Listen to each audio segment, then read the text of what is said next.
When I'm talking about flexible load and even data centers, everybody's fine. And the moment I say the word Bitcoin, conversation's over. By one estimate, annual global Bitcoin mining uses more electricity than the entire nation of the Netherlands. Bitcoin in general is wasteful by design. One Bitcoin transaction is equal to throwing away 2 iPhones. Burns as much electricity as the country of Argentina. It's wrecking their grid. Doesn't make any sense. It's a giant pyramid scheme.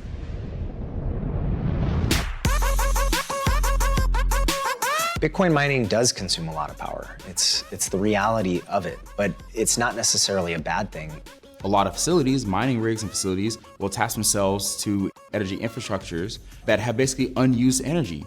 What if you turn that flared gas into another product that you could sell? We're not really looking at the problem in totality. The energy that we're sourcing is from green, renewable resources. Why wouldn't we want to produce that kind of energy for a new financial system that creates freedom, transparency, independence?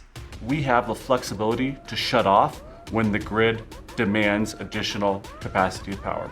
That flexibility is a very unique property to Bitcoin mining. So if we compare one Bitcoin transaction to 100,000 Visa transactions, Bitcoin will still require up to 10 times more electrical energy per transaction. I think we're at an incredibly pivotal moment right now in the evolution of Bitcoin mining. The next wave of Bitcoin adoption comes from the energy companies. Bitcoin and the changes that it implies will not just be rainbows and unicorns, because we're replacing a system that has a lot of debt built up. And I don't just mean monetary debt, but moral and ecological debt. The most cost-effective ways of generating power to power Bitcoin mining are actually solving key energy infrastructural challenges. So we've got a stigma attached to Bitcoin that's actually standing in the way of us doing what we need to do to make the transition to a decarbonized economy.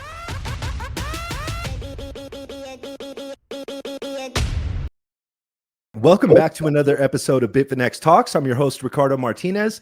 Today, my guest is Alana Mediavilla. She is the executive producer and director of the Dirty Coin documentary, which is a documentary which focuses on Bitcoin mining and the energy consumption in the Bitcoin mining industry. Alana, thank you for coming on the show. How are you?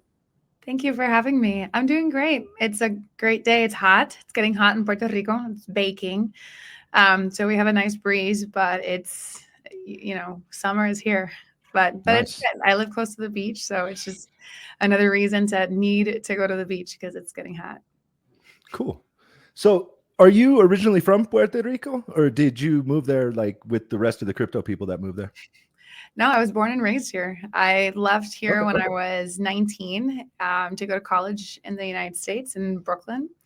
And then when I was 20, so I was in Brooklyn for like a year and a half, and I got pregnant with my first daughter in Brooklyn with my then boyfriend, now husband. And I stayed in the United States to have her. I dropped out of college to have her. It's like, to be pregnant with her and have her. And then he stayed in the university. And so I started working while he was going to college because we figured one of us needed to finish the degree. And I started working to, buy food. I had food coupons for us. We were both cut off from our family, so we just had to make it work. And so I started working when I was 20 to help pay for diapers and, take responsibility for my family. And I haven't stopped. Since then. And I've been working pretty much full time to take care of my family since I was 20. And then I was in the United States we were in Brooklyn, and then we moved to California. We left in 2009 from New York because the economy was really bad. And my husband's from Santa Cruz, and Silicon Valley was doing great. Like New York was depressing and Silicon Valley was happy and thriving. And so we decided, after trying to make it work in New York, and we did. It was just so much of a struggle. And then we decided, let's go to California. And I was in California for 12 years. And then I decided to move back to Puerto Rico. I wanted to leave California after 2020 and the way that things went down in California in 2020 and all the taxes I had to pay for the government locking me in my house.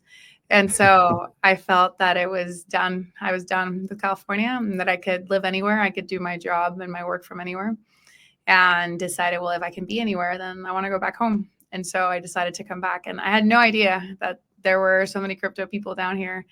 But I was already in Bitcoin before coming here, and had been for quite a while. And so when I came down and I was talking to some friends of mine that are independentistas, they believe in Puerto Rico should be free. Mm-hmm. And I was like, have you considered Bitcoin as the tender? Because if we're free, but we're still using the dollar, then we're still, colonized in a way. And so they were like, Bitcoin, is that Brock Pierce's pyramid scheme? And I was like, what? Who the hell is Brock Pierce? I had no idea who he was. And then it was like, oh, Mighty Ducks. And I was like, who gives a shit who this guy is? And then, and then I found out, oh, okay, he's a whale. He's a billionaire. He moved here. And unfortunately, a lot of people on the island, they think Bitcoin is something somehow related to Brock Pierce, and Brock Pierce is not well loved here. So it's been interesting to come back and be a Bitcoiner, Puerto Rican, a true Puerto Rican Bitcoiner, and have to deal with all of the rug pullers and all of the crap that has gone through the island, where the islanders are like, fuck crypto. They don't want to hear about it. That's interesting. That's super interesting. So how did you break into the film industry then? Well, when I was in California, I one of the things that I did when I was in Brooklyn is I took online classes back in the day, back before YouTube, on how to use Flash. And so I started designing websites for small businesses in Brooklyn. And that was my business. I would do their graphic design. Because I was studying art. I've always had an eye. I've been a photographer. And so that was at the beginning of like the internet and Yelp presences and things like that. And so I was taking doing logos, new logos for restaurants, taking their pictures for their websites, for their Yelp, for their Facebook pages back in the day. And so then when I went to California, I got a job at a video game company doing their graphics and their graphic user interfaces and their graphic design. But I had a good camera. I had a DSLR, and we needed product videos of our apps. And so I was like, well, I have a great lens. I was very proud of my lens. I can take some videos of this. And then I have Premiere on my computer. How hard can it be? And so I taught myself how to edit videos when I was 22, 23 at the time. And then I was in Silicon Valley. So everybody that would see me with a camera and an app, they'd be like, wait, you're a videographer, you make videos. We need a video. We need to pitch our product, or we need to have a homepage video or whatever. And so I did thousands of videos for small businesses and started working for Yelp. Did a lot of videos for Yelp and for the branded premium people that paid for the higher standard of Yelp or whatever. And so I did just put in a lot of time, a lot of work. I wasn't getting paid a lot per video, so I had to make a lot of videos in order to make ends meet. And so I did that for a long time, and then kind of started working my way up. I've had my company for 13 years, so I've been in production specifically. I just focused on production. I still do graphic design inevitably, because you need an intro, you need a lower third, you need. I storyboarded our animations for the movie, so I still very much I've never let that part go. I do all the promo for the movie and stuff, but now I don't do that for other people. I just kind of focus that knowledge base for my own projects. One of the things I noticed about the movie is that you guys traveled all over the world. Like, you went to a bunch of different places to check out the differences in how the mining industry is, I guess, making an impact in different geographical regions. What was the most striking place that you went to visit? I didn't go to visit this one. I sent a crew and I zoomed in for this one, but the landfill blew me away. I didn't know that landfills created so much energy and had so much stranded methane. So for me, when I went, obviously Malawi was incredible, but the story of Malawi was one of the reasons why I decided to make the film, because I knew that mining was a solution to pay for new energy infrastructure in third world countries. And so that was part of my thesis that kind of propelled me to work on the film. I already knew about that. Obviously very different to see it, but But the landfill, I didn't know. I had no idea that landfills did that. And so it wasn't until I was working on the film and started learning about methane mitigation at oil and gas well sites, at well sites. But then when I learned about landfills and the fact that they have all this capacity, and there's a lot of places where the landfills are not very well taken care of. So it not just pollutes the earth, but it pollutes the environment itself, like around like the local environment as well. And so there's normally nobody wants to go to the landfill to like suck up electricity. You know, you don't want to have a mall. A mall doesn't want to go next to a landfill. You know, a hospital doesn't, a residential area doesn't. So really not a lot of people do. And there are landfill sites that are very effective power generation. Like in LA, there's a big one that provides electricity for the city. I later learned all of this, right? But a lot of landfills are too small to make it financially viable. Exactly. But when it comes to mining, it can be, because it can kind of be the size that it needs to be. And so that to me, I felt like, and then learning about it and seeing it, and we were zooming in for like, they could still, like the interview, they still looked at me, but there was a crew that was present and they were the ones that were there. And so, yeah, so I didn't go, but I would say that the landfill story to me was the one that kind of opened up my eyes to how much wasted energy we have around us. That is not necessarily what you assume is wasted energy. Now, is that just in that location, or are other landfills across the country also employing Bitcoin mining? Absolutely. Yeah, there are more landfills, and there are investors like, for example, Daniel Batten, that they'll only invest in that kind of opportunity, in landfill methane mitigation opportunities. So landfills are very regulated. You know, there's obviously, because it's waste. So it's tricky, and you need to have good relations with obviously with the utility. If you're going to connect, if it's stranded, you don't need to worry about the utility as much, but even off grid, behind the meter power production and mining in some areas needs to be reported in. So what I found is there's no one rule book for everywhere. Everywhere has kind of like a completely different set of circumstances and people and hoops and bureaucracy that needs to get navigated by these miners. But absolutely. And I see that I wanted to make sure that in the film, it got like a really good chapter that people understand. Like, I didn't want to like rush by it. Like, oh, also landfills, because I just feel like the opportunity is so big for so many places around the world, and that I want more. So yes, other people are doing it, but we need more people, and people need to know that Bitcoin mining can at least help that gap between the stranded and connectivity to the grid. It can help finance the transmission lines to then connect that landfill to the grid, increasing the capacity of the grid. So yeah, I do hope that more people find out about the opportunity there. And I guess for people that haven't seen the film, could you kind of give an overview of what exactly they're doing in the landfill? Yeah, so the trash turns into 50% carbon dioxide and 50% methane. And obviously the methane is toxic, and they flare it. There's enough for it to combust, because there's just, so what they do is they'll grab a vacuum and they'll suck the methane out of the landfill. It's being created naturally because of our trash in the landfill. And they'll run it through a cleaner that basically cleans the impurities out. And then they can power a generator. And then using that generator, they are mining Bitcoin. So they're connecting their Bitcoins to that generator. So it's producing electricity on site. They're mining Bitcoin on site. So all of that system is everything is on site. And they obviously, the little satellite that they need, because you don't need high bandwidth internet for mining, which is different than data centers. So a data center, it needs to be connected to, to the cable, like to the actual internet. It needs to be fast. It needs to have low latency. It needs to be quick. Even if it's a low latency data center, it still is quicker than what Bitcoin mining needs for basically reporting the proof of work. So they can go into areas that not even a data center actually wants to be in.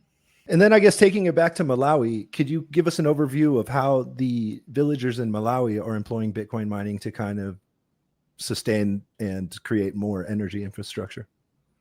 Yeah, so in Malawi, there were these, this happens a lot where a country will receive funds to create a new energy production infrastructure, whether that's solar, whether that's a dam. In the case of Malawi, they have this river in Bondo village where they had already created these dams of electricity to create electricity, hydroelectric dams. So fully green, fully energy sovereign, they're just tapping into the energy, right? Stranded energy from the river. But people in this village have never had electricity before. I believe the first time they were connected was 5-6 years ago. And there are still a lot of people in the village that are not yet connected. So they connected the schools first, they connected the hospital. There are some homes that have it, but it's complicated and it's expensive to build an electrical grid. And so as they had that production, they had some demand, but very little. And so they were creating way more electricity than they were consuming. And so what are they going to do with this wasted electricity? And so Gridless only partners with mini grid operators that have wasted electricity that they produce. And that way, Gridless is not the only one, but I really feel like they're leading the way, and they're also showing everybody what they're doing so that this can become something that other people can do as well. They're being very transparent of how they do it, and they were very transparent with me. And basically, they can right size mine so that they can mine what is wasted only. And then as the village, the usage goes up, the miners' usage goes down, and then they can move into a different location and do the same thing there. So it basically finances the build out of the transmission lines, which is something that the only way that they could do that is if they were to get debt. And a lot of these villages can't get debt from a bank. The financials don't align. So this is a great way for the financials to align for the miner, and for they're making money. They're profitable, and they're able to expand profitably rather than having to run to the IMF to get another loan. So it really changes the dynamics. And the village, what's interesting is that a lot of people still don't know about Bitcoin. Yet Bitcoin mining is changing their lives, it's changing their village, and it's connecting them. Not only in this particular village, not only did they receive electricity, but they also received internet recently. So it's a completely different lifestyle from the not connected one. Of course, they were still connected. A lot of them had cell phones. A lot of them, would go to the city and they would find out about things. So it's not like they were completely isolated, but they were as isolated as a modern, society can be today that still has contact with, other locations.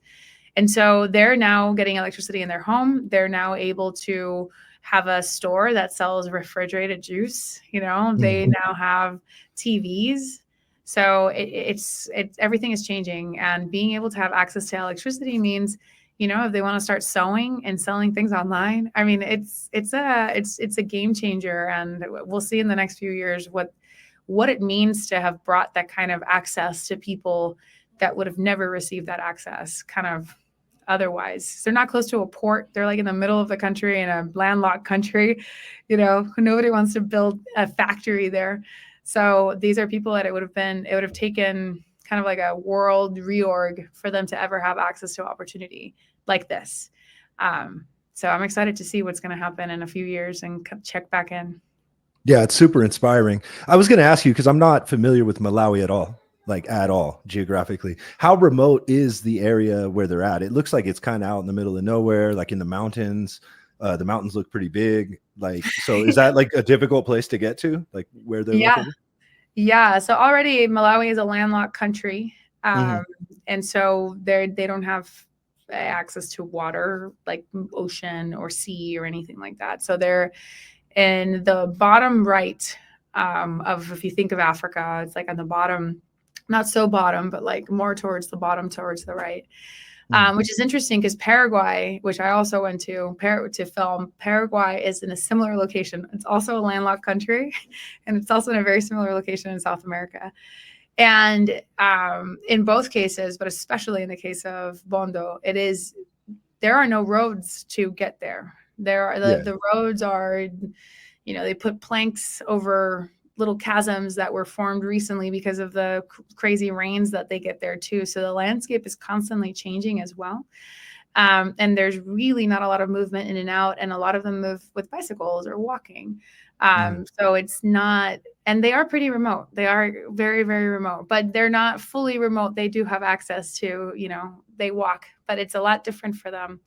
So it's extremely remote. Like, this is not a place where you're going to go vacation, and post pictures on Instagram, although it's super extremely beautiful. But it's just not that kind of place. It's very rural, and as untouched as a modern, I guess I say, because there are more untouched places. They're not that untouched, but they are pretty remote. Yeah.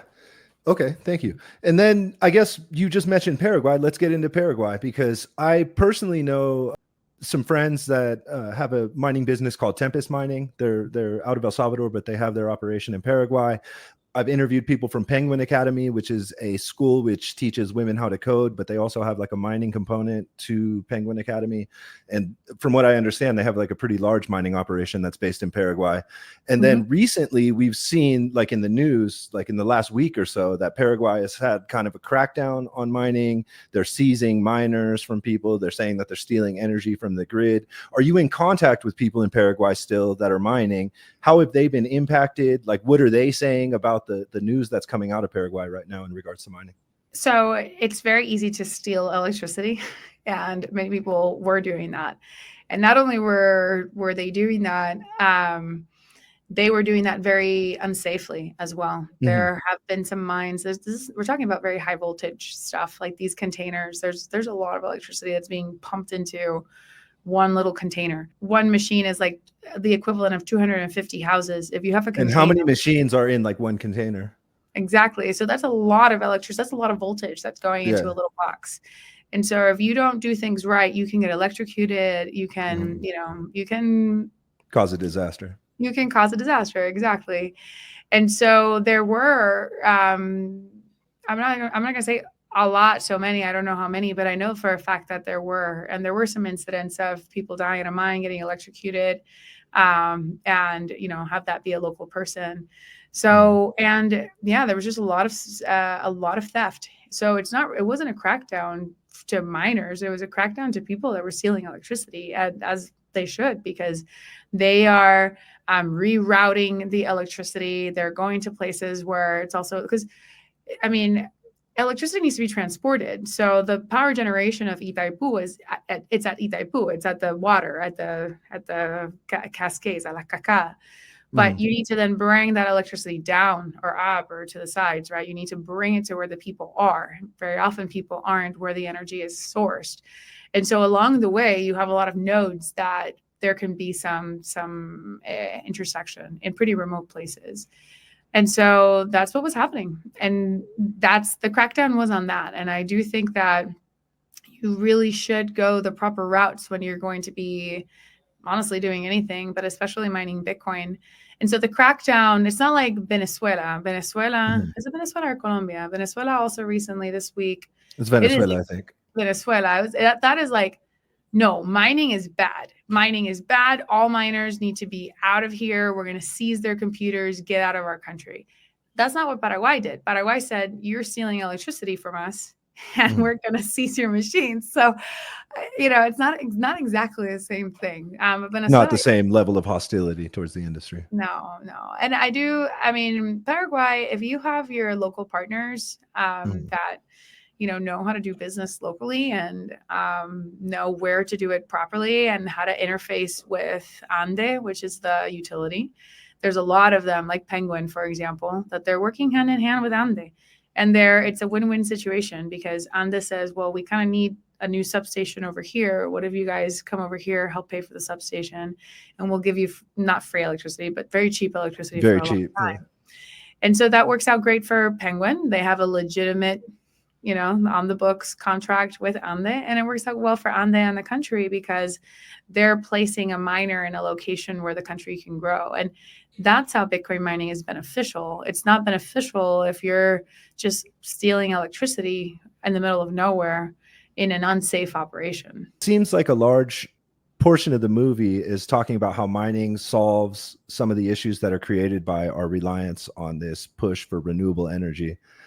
A couple weeks back, I interviewed Justin Orkney, who also appears in your film, and he considers like solar and wind to be shitcoins, like totally unreliable, not good sources of energy. He advocates going back to nuclear or coal, you know, some of these less clean forms of energy.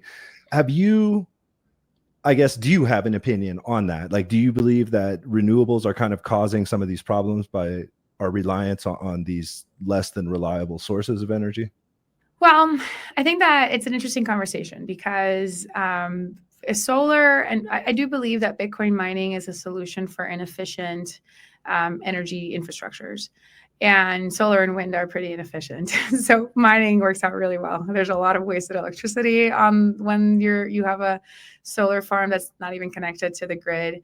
But there are financial incentives that are making those new solar fields come up, you know.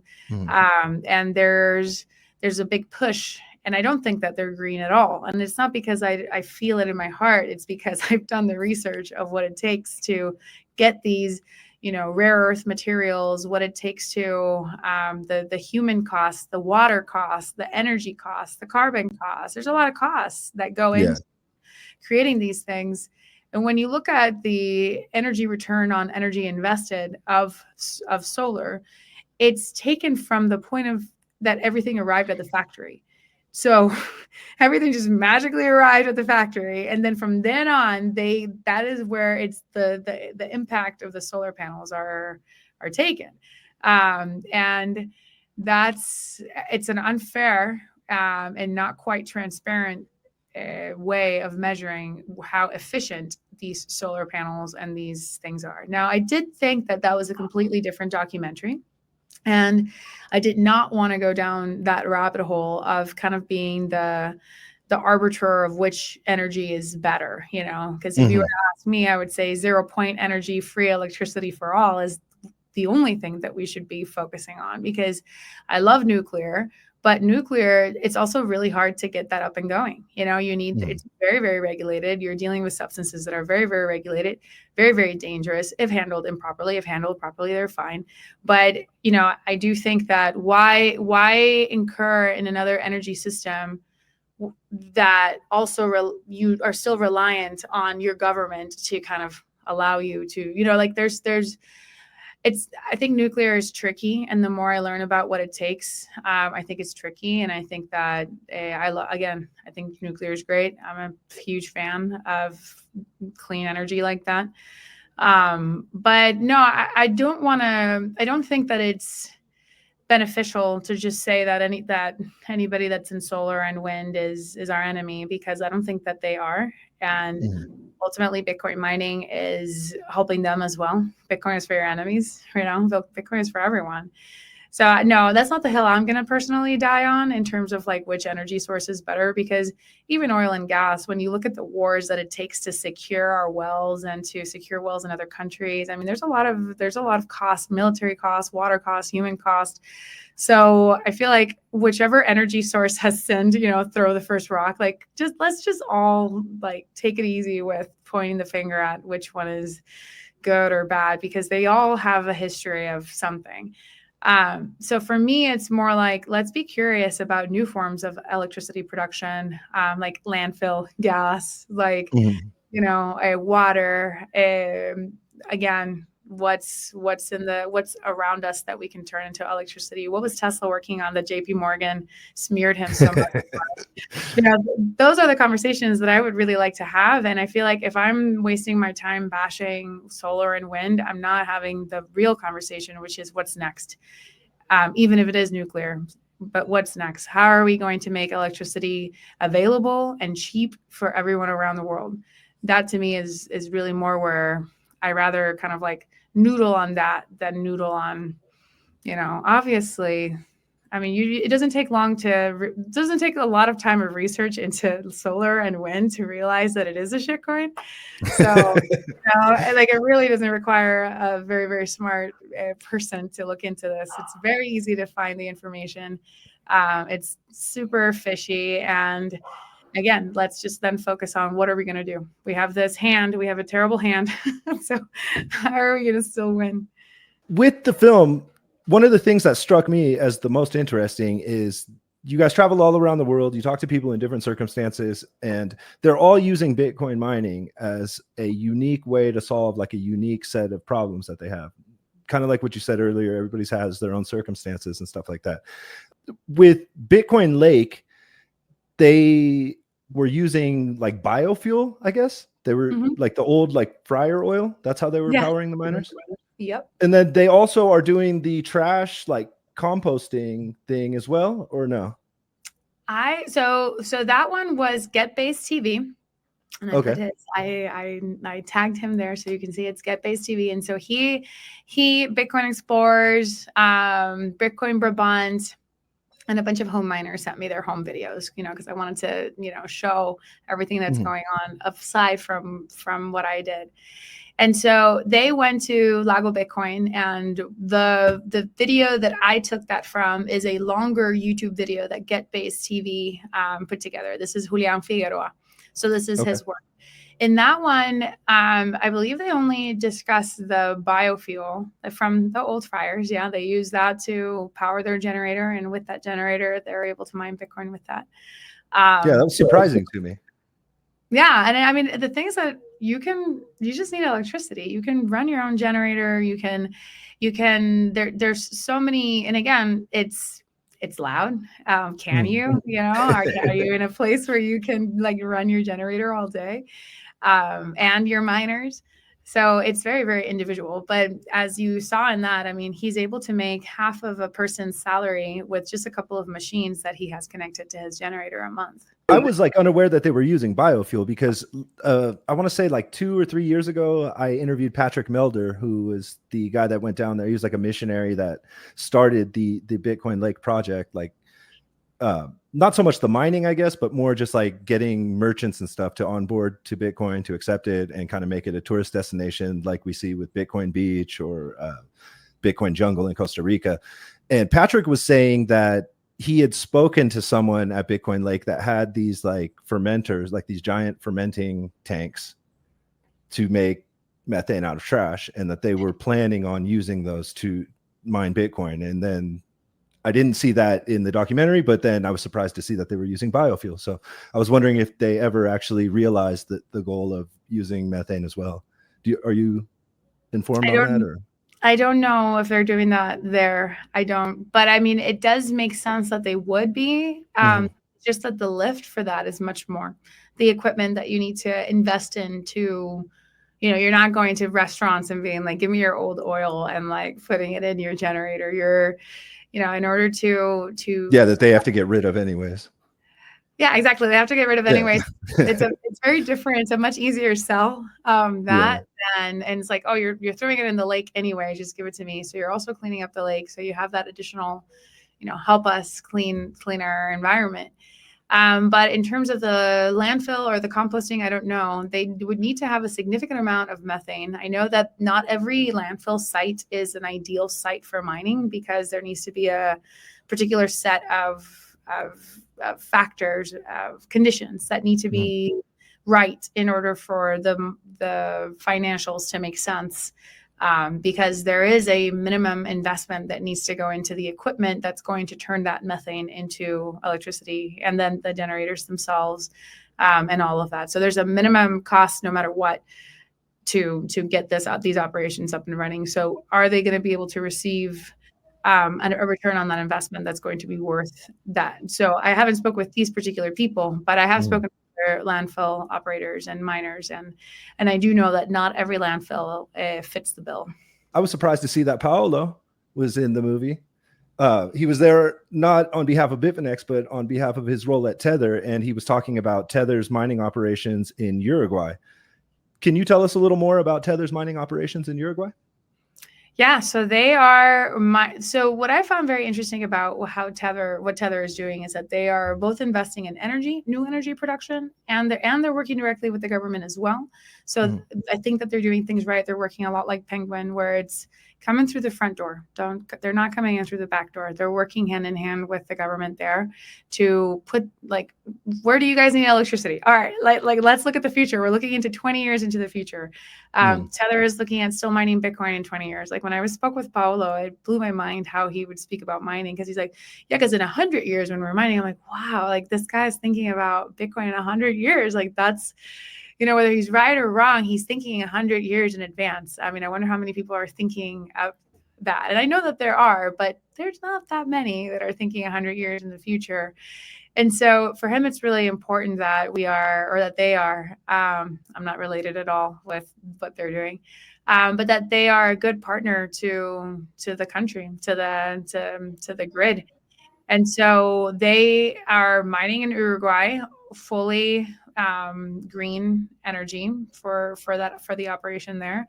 And they're also a part of the investment team and professional team that's going to do the volcano energy in El Salvador as well. So we talked about Uruguay. They're already up and running in Uruguay, and this is already going. The facilities look beautiful. And El Salvador, I don't know what the timeline is for that, but I know that they're involved in that as well. And Paolo's interview, I interviewed 70-something people for the documentary, and I had to cut around 30-something people. And I cut really smart, important people out, only because they didn't fit the specific story that we were telling, but they said really fascinating things. And I feel like Paolo, I wish I could just, and I will at some point. I'm just extremely busy with this distribution plan, but I do want to release additional footage, because listening to somebody like Paolo, again, somebody that's thinking about Bitcoin 100 years from now, is so insightful. So I think that anybody that's really looking to take the plunge to invest greatly in mining, I think that they would get a lot out of the interview with Paolo, because he was very technical about the business side in his interview. And I felt like it wasn't the right place in the film, to get into what are the technical, the logistics of launching an operation. It didn't feel quite like, somebody at a movie theater, like, okay, why are we seeing spreadsheets? But I do think that anybody that's serious about embarking on something like this would definitely get a lot out of it, because I got a lot out of it, and I'm not a miner. So yes, there's much more to Paolo's interview that I look forward to releasing someday. And I know I'm kind of jumping around a lot here, but you mentioned home miners here, and there's a home mining component in the documentary as well. Tell us about home miners. Like, do you believe that if home mining is widely adopted, it could kind of provide like a counterbalance to any perceived mining centralization, like in the corporate mining industry? Absolutely.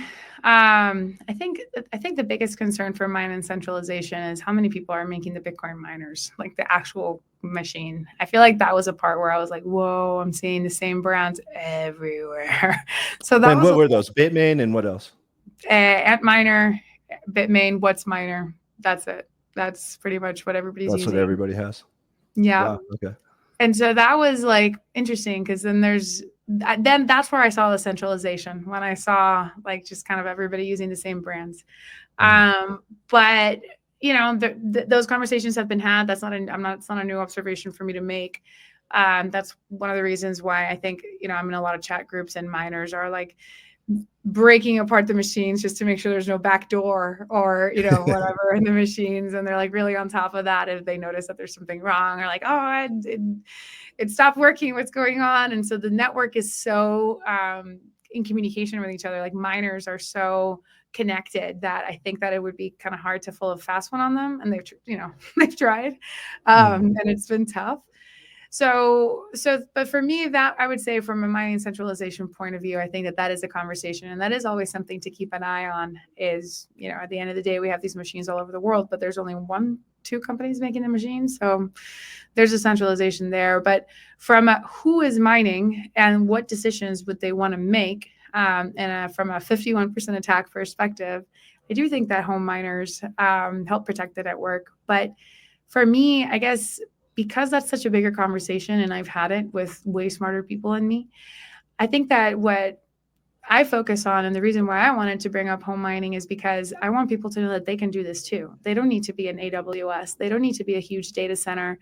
They don't need to be Riot. They don't need to be this big thing in order to mine. They can mine Bitcoin at home, and they can make enough to hodl, to hold it, and that could be what you send your kids to college with. It can be, it's just access for everyone. This isn't limited to just a few people. This is still open, and a lot of people still have very cheap electricity at their house that they could feasibly, profitably mine Bitcoin. And if they need the heat, they can reuse the heat in their house. And so I'm a big fan of home mining because I think that everybody should have an opportunity to participate in the network and be a part of it, and maybe mine cheaper Bitcoin that it would take to buy it. So, and then they don't have to worry about the on-ramps, and the off-ramps as well. Off-ramps, yeah, if you want to get rid of it. But yeah, I mean, I just think that home mining is something that I wish more people did, and more people knew that this is not a hard thing. It's something that, anybody can do. Yeah, there's cheap home miners too. There's like the BitAxe now, which is like an open source miner. There's the Nerd Miner. I think Avalon has like a home miner as well. What do you think about the idea of like lottery mining, like where you just solo mine in the hopes that in the one in a million I would totally chance, do that. Yeah, I would totally do that. I would have at least one machine be solo mining, because every time one of those blocks hits, I'm like, oh my God, that's one machine, one person. Yeah, absolutely. I think that's like my favorite people would be totally doing that. Yes. Nice. Another thing that's been in the headlines like recently that the film touched upon was Ross Ulbricht and the Silk Road. And we've seen like over the weekend, I think Trump was at a libertarian rally and was pledging that he was going to release Ross Ulbricht and pardon him and all that. Like, do you want to talk about Ross Ulbricht's situation and why you included that in the film? I included Ross in the film because when I found out about Bitcoin, Silk Road was kind of like the main reason why people were in Bitcoin. Yeah, me too. There you go. And so for me, it was one of the reasons why I wouldn't tell people that I was in Bitcoin, because there was a little bit of a stigma that if you told people that you had Bitcoin or you were in Bitcoin, or like it was early, or you had Bitcoin, it just basically meant that you were buying drugs online. And when I found out about Silk Road and everybody using it, I was like, wow. Instead of being turned off, I was like, this money is money that is trusted by like criminals all over the world. This is kind of incredible. This is valuable. This is different than just, than anything else. And so I did feel that was such a powerful case study for just the ability to do business with anybody and for whatever it is that you want. And so some unsavory things, but there were also not unsavory things. Ross himself wasn't the one selling the drugs. He just made the website and the marketplace. I have gone down that path, and I did read what the judge said, and I did agree with some of the things that she said about him making the rules, and there. So I don't think it's a black or white scenario, but I don't think that his sentence was a fair one. Everybody else that was caught with way worse crimes that they did, people that actually sold drugs, people that actually did unlawful things, they received way less of a sentence than Ross did. And it really did feel that the sentence that Ross received was more of a message to the rest of the world that don't fuck with the system. We don't try to make a back door. There's only the one door, and it's a legitimate door. And so I did feel that when we were discussing it, it's one of the reasons why Bitcoin has a dirty coin connotation. And I wanted to address it because even that one is maybe not as dirty when you really look at what Ross was trying to achieve. And so I do think it's worth again, you don't have to completely change your mind and think Ross was a saint or anything, but at least understand where he was coming from and have a deeper conversation than just like a condemning one. I think is an important thing because again, it felt like a sign for everybody else to kind of back off. I agree. And do you draw any parallels between like the recent Samurai wallet arrests or the Tornado Cash arrests, kind of like this punitive punishment to set an example that Ross received, kind of playing out similarly with these other cases? Absolutely. And it does change the perception. It does make it harder, and especially when those, even FTX, which has nothing to do, that has not even anything to do with Bitcoin and Bitcoin mining and self-custody or anything like that. And even FTX hurt the perception of people that, it's like, oh, can you accept Bitcoin in your restaurant? I don't know, FTX. It's like, what? And so with self-custody and this other guy that they're going after him for new laws that affect something that he did years ago. And forgive me for not being able to quote the exact person that this happened with, but also in the Bitcoin space. And I do think that those are like, just don't look here, be afraid of the space, don't develop in this space. We are coming after you. Be afraid, hide. So what was your favorite scene in the whole movie then? I have a lot of favorite moments. In the film. I don't know. I feel like the film is a collection of my favorite moments of scenes that we edited together. I do think that the timeline is powerful because the timeline helps people understand kind of how we got here from a Bitcoin is bad for the environment narrative. Like, what were the things that occurred in order to get us to where we are at today? Mm-hmm.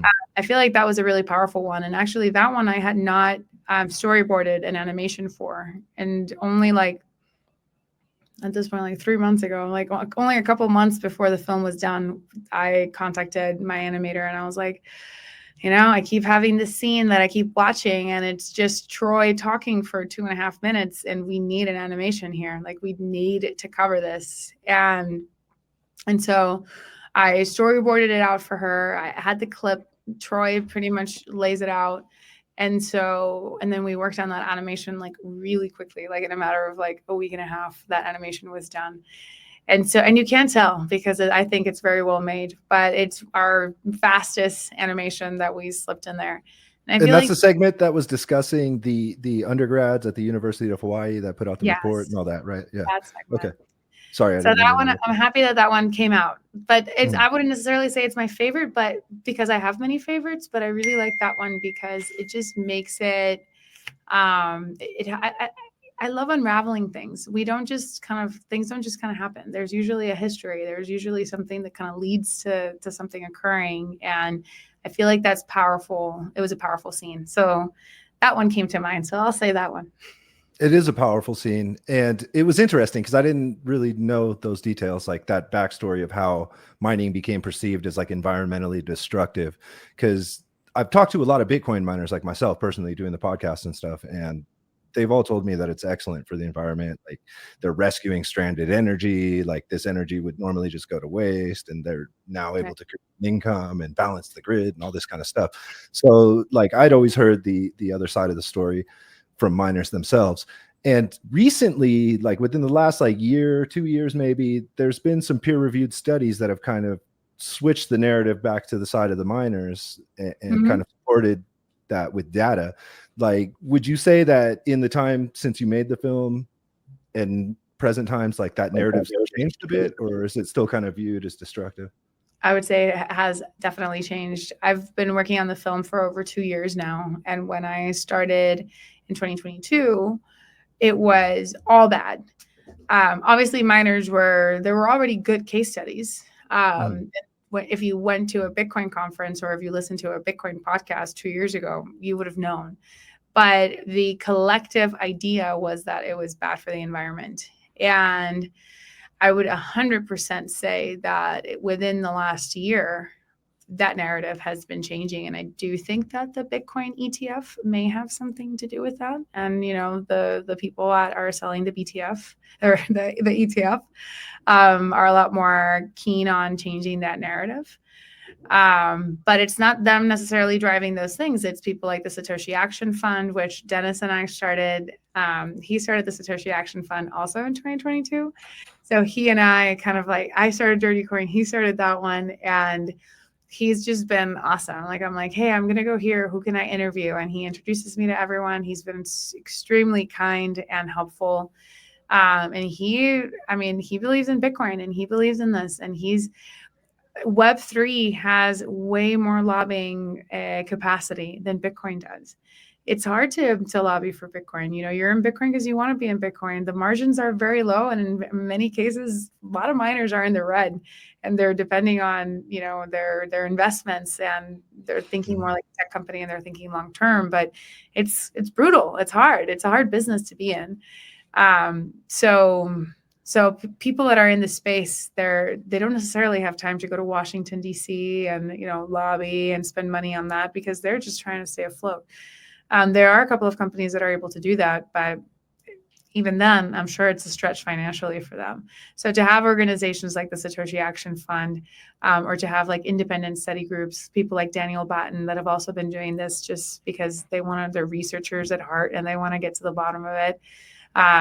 We rely on the plebs to do this kind of stuff. Like for me, it was hard for me to get investment for this movie. Not only is it like, it was completely my idea. I have no big backing. And I basically had to fundraise, feels like every day of my life for the last 2 years just to get it done.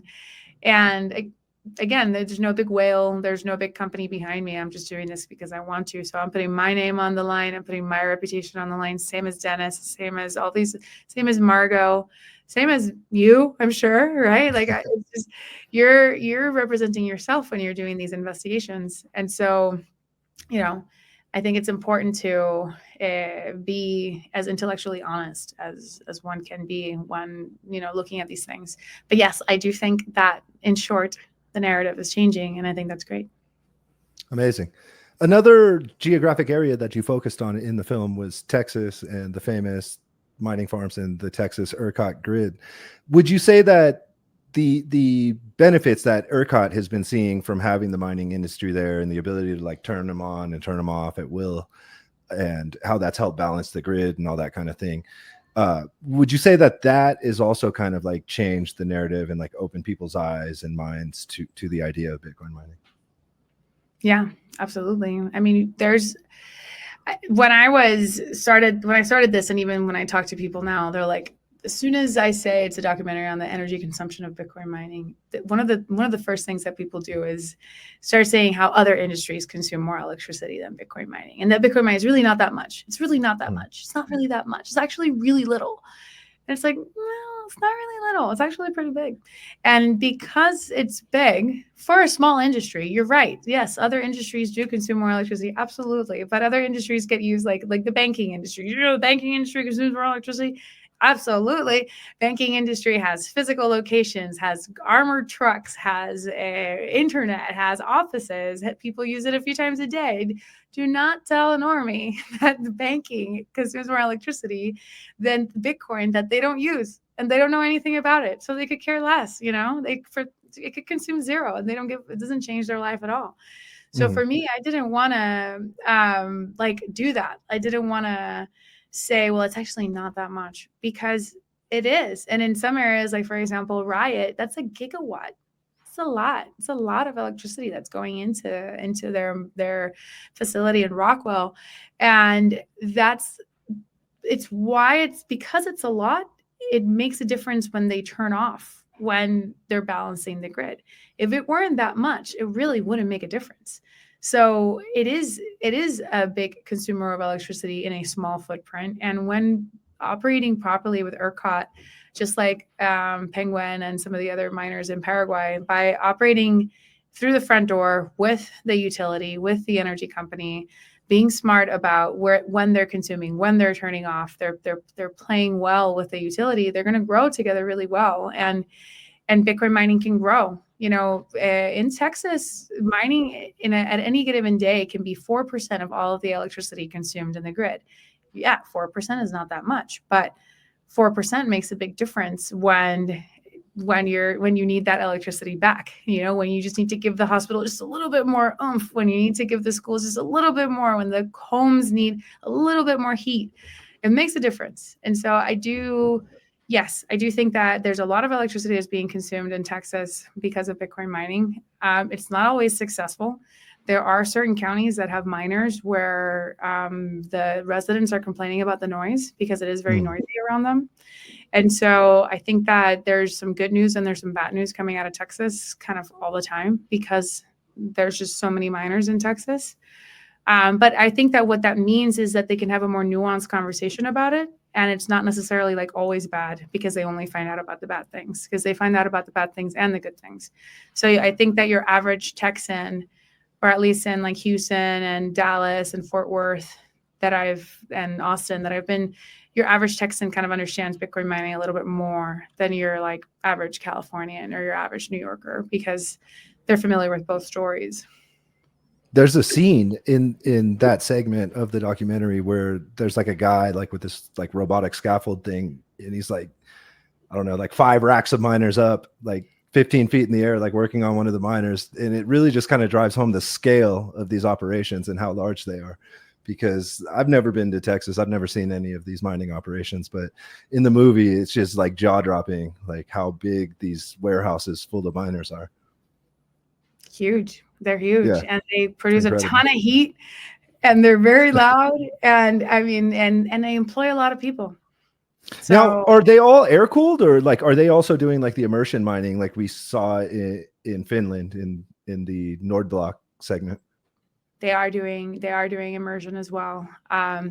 Immersion, from what I saw, you can't stack them up as high. Like you saw in Nordblock, obviously you can stack them, but yeah, you can stack the tubs. But in what I saw from Riot was that they just had a really long lines of immersed, miners in the oil. But you can stack a lot more up. So in like a footprint perspective, you can actually have a lot more that are being air cooled than liquid cooled. But liquid cooled is not as loud. You can conserve the heat much better, so you can transport the heat to a different location, which is why Finland is using that one. But a lot of these people, they also are sitting on machines that are older, and not that you can't immerse any of these other machines, but you got to go with what you have. What infrastructure do you have? Which machines do you have? Again, especially in the last couple of years, I mean, margins were slim for a lot of these miners. So investing in a whole bunch of new tubs and a whole bunch of like new, when they were already mining off other machines that were air cooled, it's a huge financial investment. And so for that, I would definitely have somebody like Jason Less or Fred Thiel answer to when they make that decision. But I do know that I have seen the spreadsheets, and it's very expensive what it takes to get these operations at this scale running. And are you like, I guess, do you have any information on how much environment like impacts that decision, like on whether to go with air cooled or immersion cooled miners? I don't know. I think that from when I ask people, and again, I'm the filmmaker that asked a bunch of miners. I'm not currently mining myself. But when I asked people, it was really dependent on what they had available. So in Paraguay, the place that I went, I mean, it was set up for air-cooled machines, and they had it all set up with the fans that blow the hot air up. They had the water coming down the little egg crate on the one side. So they optimized for that. And I think that it really just comes down to access to this equipment, access to engineers that know how to set it up. There's a lot of people. When you're in the industry, you think there's a lot of people that do this, but when you travel around the world, you realize that there's not that many people that know. And so you do need to then bring your own experts. You need to have them, your own engineers. They need to study how much electricity can go into the space, the machines themselves. Those pumps also consume electricity, the pumps for the immersion cooler, obviously not as much as the Bitcoin miners, but that's definitely there's a role for that. It's a very, very technical hardware and electrical engineer role. And that person will definitely be able, like a person like that would be able to answer that question much better. Okay, cool.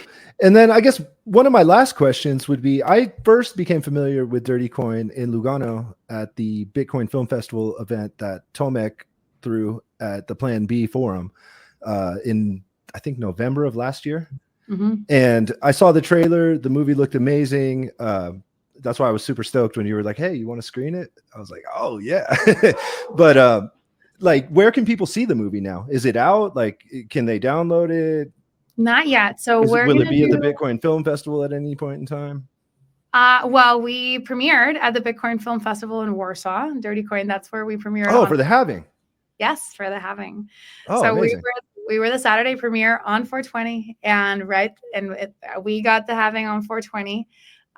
So we premiered on the day of the halving, and we won Best Movie at the Bitcoin Film Festival. Really? So, cool. Congrats. Yeah, so thank you. So we were there, and yes, and I love Tomek, and I love all of the Pierre, Sheila, everybody.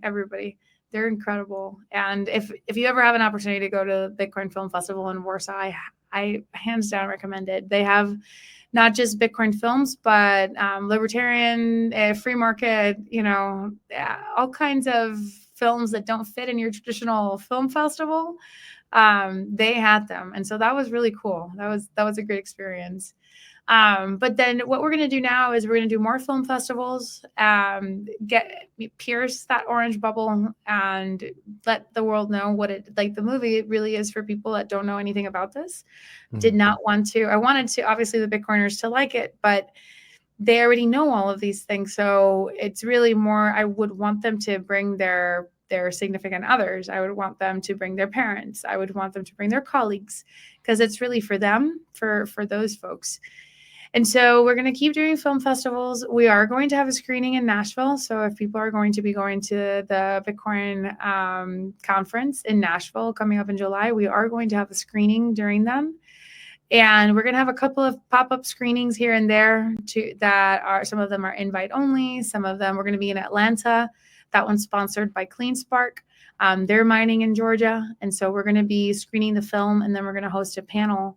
And similar to kind of what's happened today, you've asked me questions that might be outside of my technical expertise. And so the panel, I like to bring miners, energy experts, other folks, so that when the audience has a question, I'm not their only source of information on it. And I can point to the miner and have the miner explain those things and have that really come from the miner's perspective. So we have that one cooking for Atlanta. So if you're in the Atlanta area, let me know for June 21st. July 24th, we're in Nashville. And then we're in Berlin on June 7th. So the Bitcoin meetup is going to be screening the film. So we're going to be screening during the Bitcoin meetup. And then we have San Juan is invite only. And we have a couple of cities. Actually, El Salvador, we're planning on a couple of dates in El Salvador as well. So for now, if somebody wants to watch the movie, they have to kind of pay attention to when it's going to be screening near them. And then our distribution strategy is to go to theaters. And we have a database of independent movie theaters that we want to go to. I've risked a lot as a filmmaker to make this movie, and I'm just going to continue risking it. And I'm going to go to the box office. I'm going to go to the theaters, and I'm going to see if the movie has any legs in the theater. And I'm going to basically, you can't fudge it. You can't fudge box office numbers. They're legitimate. They're real. And so that's what we're going for. So after we're done with our festival run and we can get our name out there, we are going to go to movie theaters around the world and go directly to people. And then after that, will be our streaming play after that. So we're really looking at streaming in maybe like 2025. How soon would people be able to maybe check it out in a theater near them? So I just pushed back this weekend after a week, many weeks actually, but a hard week of thinking and talking to a bunch of mentors. My plan was to go to theaters October 31st this year, the anniversary of the white paper. It makes total sense. Go with your friends to watch Dirty Coin for Halloween. But there are some pretty important film festivals that are occurring in October and November that will really help us get onto the world stage and can help us get more TV distribution and other film theater, like theaters can then reach out to us instead of us always reaching every movie theater, which they've been very kind, and it's been a wonderful experience, but it doesn't scale as well as, putting it at a festival and AMC being like, you want 100 of our theaters, like that will definitely help us out a lot. And so, yeah, so because of that, I am pushing indefinitely our premiere. And I'm going to rely a little bit more on my mentors on what's going to be the best date and how are we going to be able to do that in the way that's going to create the best return on our energy invested. Okay. My second to last question will be, is this your first film? Do you have other films that people could check out? So I have a lot of other films that people can check out, and they're all on YouTube and Vimeo and on Drive folders, my clients' Drive folders. I have over 500 million views of the films that I've made, mostly tech films, but I've made other films as well, other short films. This is my first feature film that I'm producing and directing. I've worked on sets for other feature films. I've done some line production for other feature films, but I have never worked on my own. And 3 years ago, I decided that I was going to just make my first movie. And so this is it. So this is my first movie. I am phasing out and have phased out the more agency side of my business where, you hire me and I make your videos. I'm kind of done with that. I did that a lot. And now I just kind of want to do my own thing and continue to make movies. So I have a couple of movies that are in early development, and then I'll greenlight the one that has a good financial backing to make it happen. Because Jody Coin was a little bit of a grind to raise money for. It was a bear market. It was people outside of Bitcoin did not give a crap about Bitcoin or Bitcoin mining. Like, why am I going to give you money for a movie about like Bitcoiners? Who gives a shit? Like, they're like, we're already developing one on FTX. We're already developing one on Dogecoin. We don't need another crypto documentary. And so I encountered a lot of that, and and then I was the executive producer and the director. And yes, my next project, I want to have a really awesome executive producer to work with me so that it doesn't feel like, A, I'm putting in 80 hours a week because I'm wearing 2 full-time hats, and B, so that I can just really focus on creating and not just also, invoicing people, selling them the film. Again, I did it, but the next film, I know I can do more if I'm not doing it alone. If I'm doing it with a creative partner that's like willing to go to bat with me, I feel like I'm going to go further. So so it's not just like, which subject do I want to do next and with who, Okay. And then my final question is, since Puerto Rico is a crypto hotspot, is there any mining taking place in Puerto Rico? I heard that there was some mining taking place, and then I dug and never actually. It was like somebody heard that somebody was mining, and I was like, okay, who? Okay, where? Because my electricity costs here are very expensive. Electricity here is like can reach 38 cents per kilowatt. So you're actually losing money if you were to mine Bitcoin. You're better off buying Bitcoin than mining Bitcoin with the cost of electricity that we have here. But if you have any kind of behind the meter action that you can partake in, then maybe that's why it was hard to find out who's doing it. Because maybe they're just trying to keep it hush hush. But no, in general, no, there's no mining happening here. And like I said, it's a crypto hotspot, but it's a crypto hotspot of like people that want to move here to lower their taxes. It's not a crypto hotspot for the island. We have so many famous Bitcoiners that have like the Puerto Rican flag on their name on Twitter, yet there's like no place that you can spend Bitcoin here. There's like one place, and we orange pilled them years ago. So this new influx of crypto people that have come to the island have really done nothing for adoption on the island, like nothing.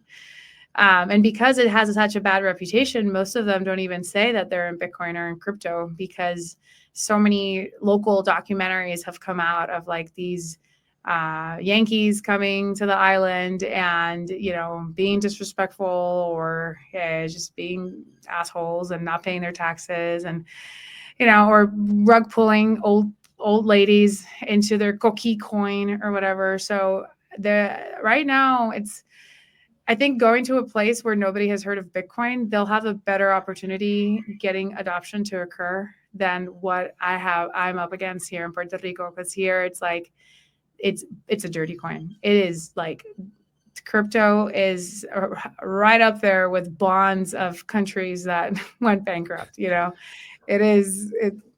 So I mean, I would say it's a crypto hub for people that are like hanging out at like house parties, but not really a crypto hub as an island and other places that I've been where you can really see that there is adoption, like Lugano, for example. I would say that that's like a place where you can go and you can pay in Bitcoin or you can pay in USDT, and people know about Bitcoin and their conversation is being had a lot more.